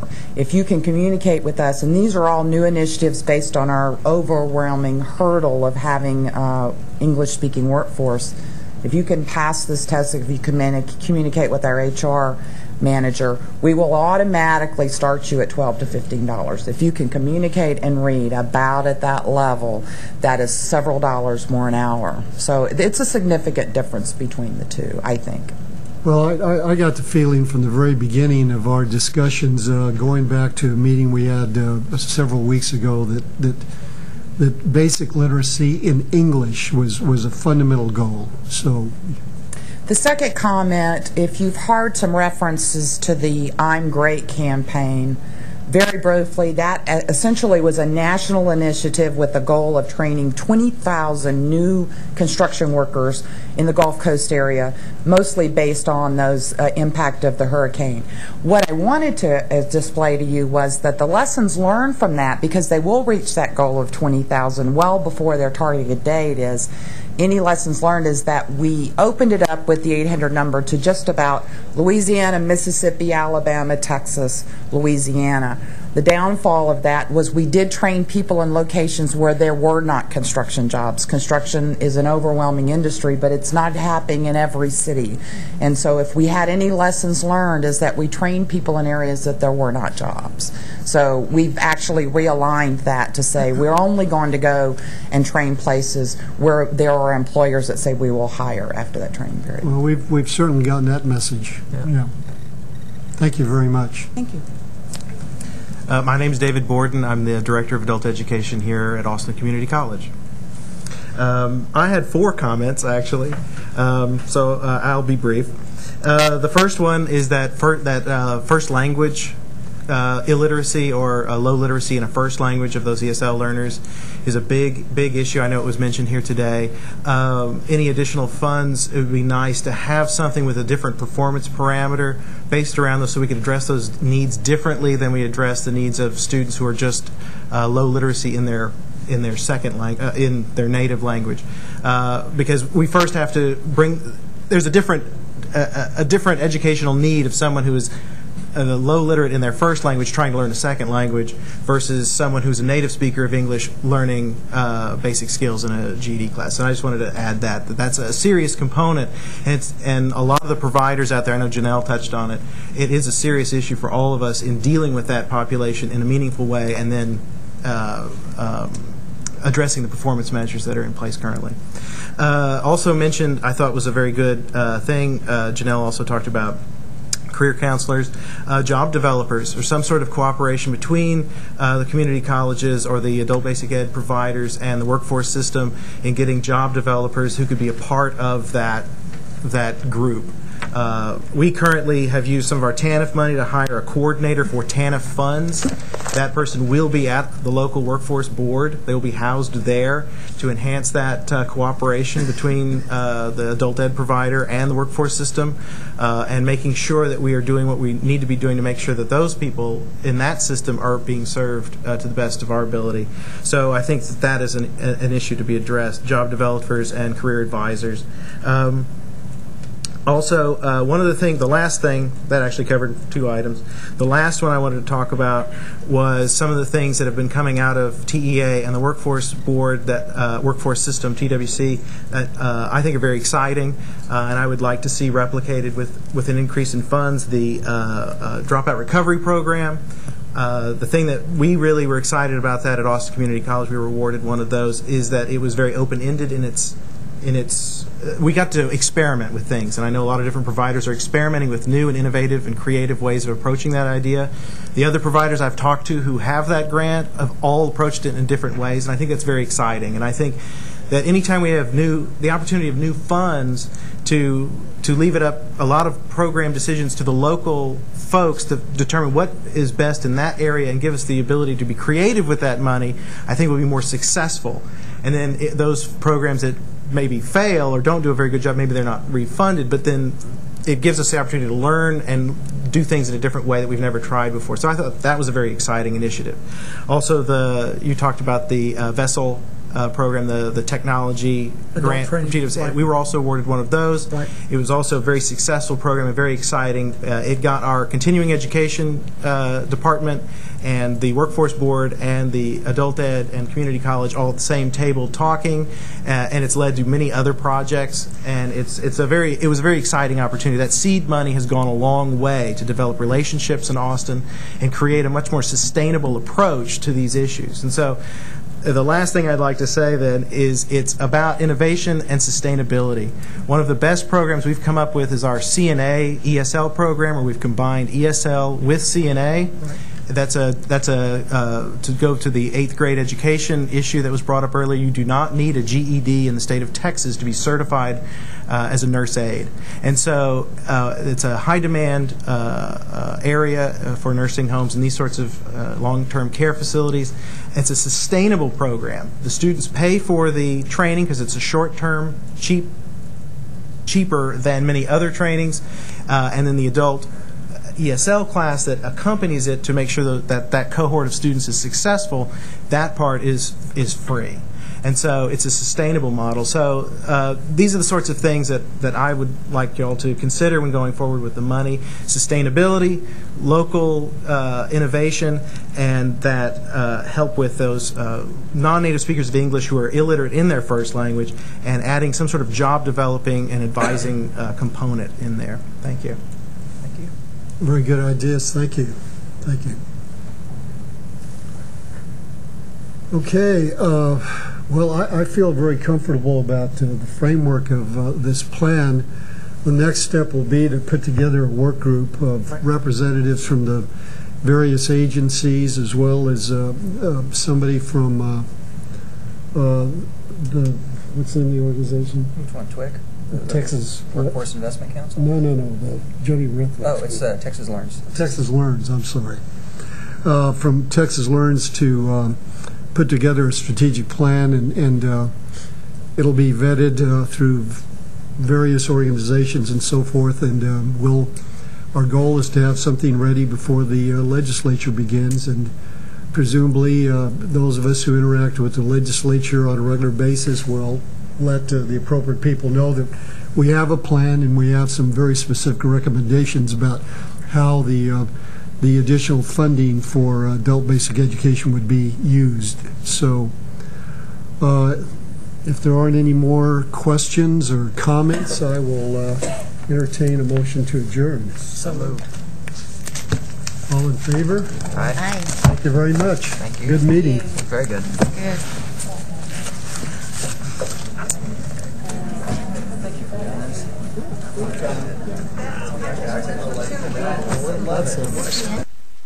Christie, the University of North Texas, and Texas A&M Kingsville in a self-study project we call Foundations of Excellence. We've gotten to know you very well.